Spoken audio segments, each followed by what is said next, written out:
ils sont venus, ils ont prié pour moi. Non, je n'étais pas délivré. J'étais toujours là.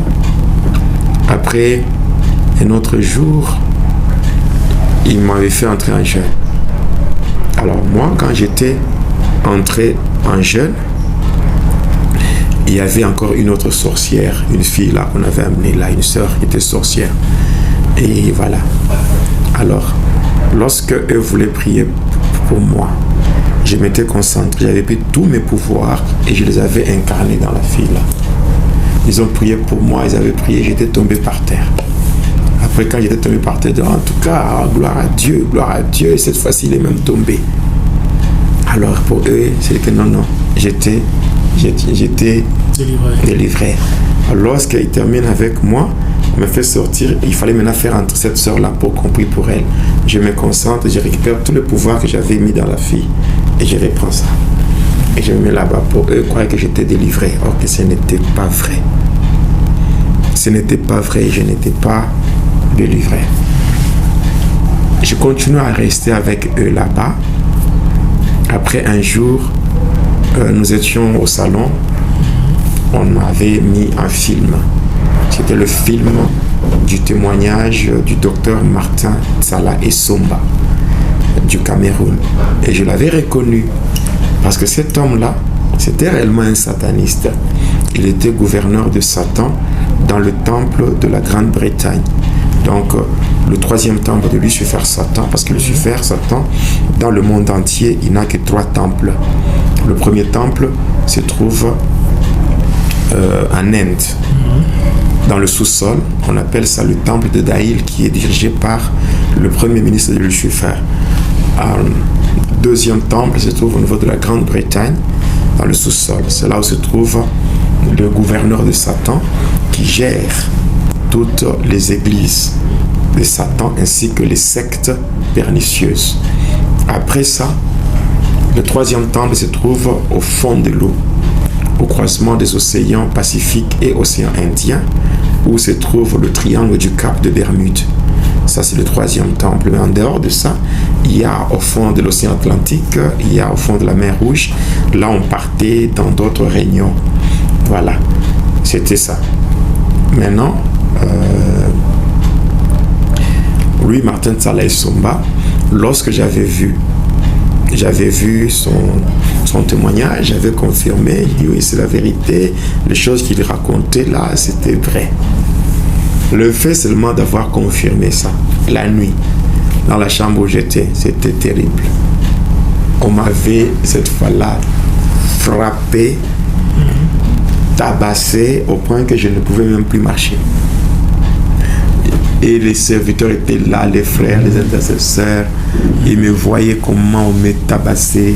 J'étais là en train de marcher à 4 pattes. Mal, donc c'était impossible. Le matin, là, j'étais là. C'était des fouets. Mais des fouets terribles, du monde de ténèbres. Il y avait des fois, on envoyait les dragons de Madras, bien des dragons, le démon Caravanda. Qui venait avec, donc avec le bruit du hurlement du cheval. Il venait là, et là c'était compliqué. Alors j'avais pris la résolution de ne plus parler. Et j'étais resté là pendant 6 mois. 6 mois, jusqu'à ce qu'un jour, d'abord on m'avait remis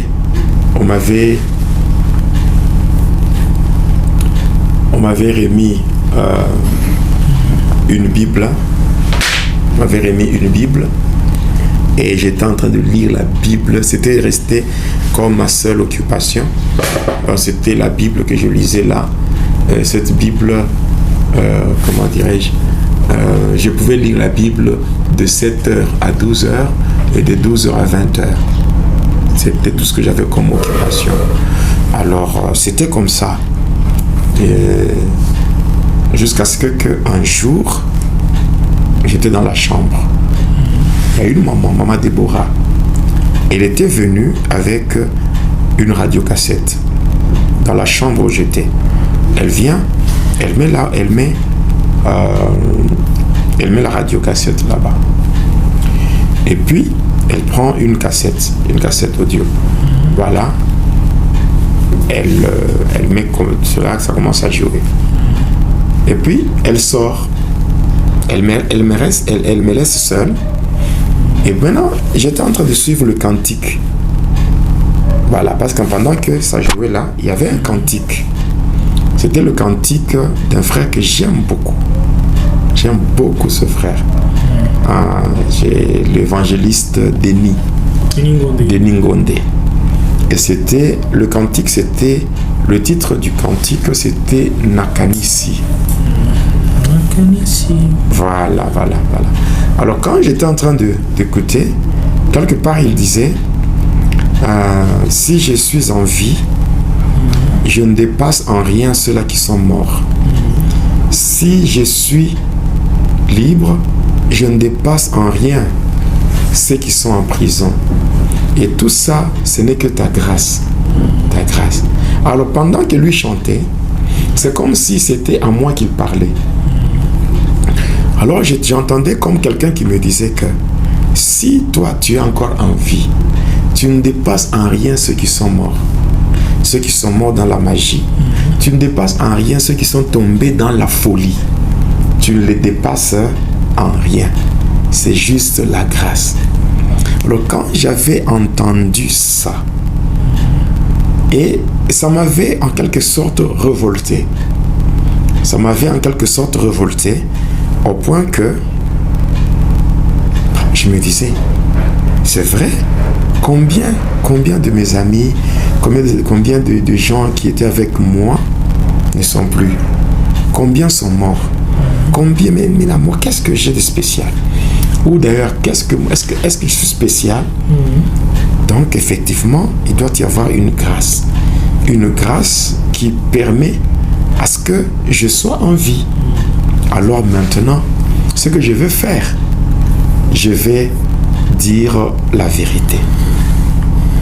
Vous avez pris la résolution. J'ai pris la résolution de tout dévoiler, de tout étaler, donc de ne rien garder. Et en faisant cela, qu'est-ce qui va se passer? J'appelle les missionnaires. Je commence à leur parler. J'avais parlé donc une partie, mais la vraie vérité.